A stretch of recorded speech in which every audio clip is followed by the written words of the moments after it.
আসসালামু আলাইকুম। আজকে আমরা কথা বলবো এমন একটি জনপ্রিয় ওষুধ নিয়ে যেটি অনেক চিকিৎসক হাড়ের দুর্বলতা, ক্যালসিয়ামের ঘাটতি আর ভিটামিন ডি এর অভাব দূর করতে প্রেসক্রাইব করে থাকেন। জানবো ক্যালবোডি কি, কেন ব্যবহার করা হয়, কারা খাবেন এবং কোনো পার্শ্ব প্রতিক্রিয়া আছে কিনা। তো মূল ভিডিওটি শুরু করার আগে আপনাদের কাছে ছোট্ট একটি রিকোয়েস্ট, আপনি যদি আমার চ্যানেলে প্রথম হয়ে থাকেন তাহলে চ্যানেলটি সাবস্ক্রাইব করে পাশে থাকতে পারেন। তো ক্যালবোডি এই মেডিসিনটির প্রস্তুতকারক কোম্পানি হচ্ছে স্কোয়ার ফার্মাসিউটিক্যাল লিমিটেড। এই মেডিসিনটিতে দুটি গুরুত্বপূর্ণ উপাদান রয়েছে, একটি হচ্ছে ক্যালসিয়াম কার্বনেট এবং ভিটামিন ডি3।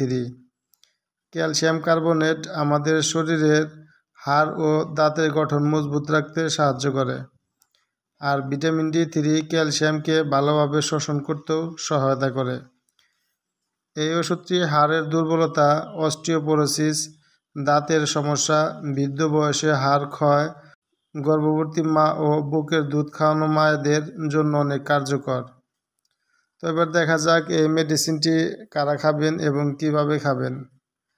ডাক্তারের পরামর্শ অনুযায়ী ক্যালবোডি গ্রহণ করা উচিত।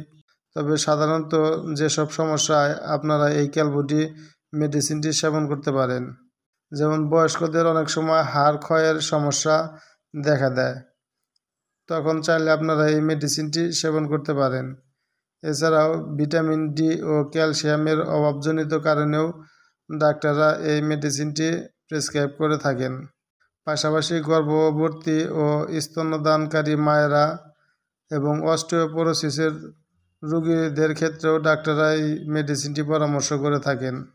এই মেডিসিনটি খাবার নিয়ম হচ্ছে প্রতিদিন একটি ট্যাবলেট দিনে একবার অথবা 2 বার খাওয়ার পরামর্শ দিয়ে থাকেন ডাক্তাররা। তবে প্রচুর পানি দিয়ে খাওয়া ভালো। মনে রাখবেন, এটা সাপ্লিমেন্ট হলেও এটি ওষুধ, অতিরিক্ত খাওয়া ঝুঁকিপূর্ণ হতে পারে। পার্শ্ব প্রতিক্রিয়া ও সাবধানতা। যদিও বেশিরভাগ ক্ষেত্রে ক্যালবোডি নিরাপদ, তবু কিছু পার্শ্ব প্রতিক্রিয়া দেখা দিতে পারে, যেমন কোষ্ঠকাঠিন্য, পেট ফুলে যাওয়া, অরুচি, মাথা ঘোরা ও দুর্বলতা। অতিরিক্ত ক্যালসিয়াম শরীরে জমে গেলে কিডনির ক্ষতি হতে পারে। সাবধানতা। যাদের কিডনির সমস্যা আছে, হাইপার ক্যালসিমিয়া অর্থাৎ রক্তে ক্যালসিয়াম বেশি থাকলে, বেশি পরিমাণে ভিটামিন ডি গ্রহণ করছেন, তারা অবশ্যই ডাক্তারের পরামর্শ নেবেন। চিকিৎসকরা অনেক সময় রক্ত পরীক্ষা করে এরপরই ক্যালবোডি প্রেসক্রাইব করে থাকেন, তাই নিজের মতো করে খাবেন না। আপনি যদি হাড়ের স্বাস্থ্যের দিকে নজর দিতে চান, তাহলে ক্যালবোডি হতে পারে একটি ভালো সহায়ক, তবে সবসময় ডাক্তার বা ফার্মাসিস্টের পরামর্শ নিন। তো এই ছিল ক্যালবোডি মেডিসিনটি নিয়ে বিস্তারিত আলোচনা। ভিডিওটি যদি আপনার উপকারে আসে তাহলে একটি লাইক দিন, শেয়ার করুন এবং সাবস্ক্রাইব করতে ভুলবেন না।